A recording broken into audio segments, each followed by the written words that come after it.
Aminado si Primetime. King Coco Martin na ang pagsasalita. Ng English ang bagay na hirap siyang gawin. Ang daming humahanga kay Coco dahil sa dami ng kaya nitong gawin. Kaya ng pagiging action. At drama actor creative head, director, producer at businessman. Ay aminado siya na ang magsalita ng English ang hindi niya kayang gawin. Sa katunayan ay natatakot at ninenerbiyos. Siya sa tuwing may makikipag-usap sa kanya ng English.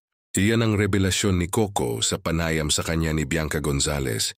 Maski noong nag-aaral, palang siya ay hirap na siya sa English subject na palagi niyang binabagsak.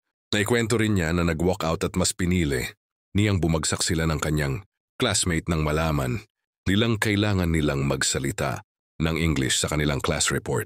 Dahil nga sa hirap sa English language ay hindi niya usually pinipili ang mga character na maraming lines na kailangang magsalita ng English. In-enroll naman daw siya ng kanyang dating manager sa personality development class kung saan isa sa mga itinuro ay ang English subject. Nag-improve nga, raw siya kaya lang daw napansin niyang nawawala ang kanyang pagka-jologs kung saan siya unang minahal ng mga fans. Minahal naman ako ng mga tao na ganito. Sabi ko hindi naman ako nagpe-pretend.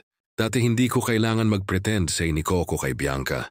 Dagdag pa niya sabi ko mas gusto ko kung saan ako komportable. Kung ano ako bilang tao, yun ako. Para hindi ako mahirapan. Dahil sa pagtanggap ni Coco sa flaws at weakness niya, ay mas minahal siya talaga ng kanyang supporters.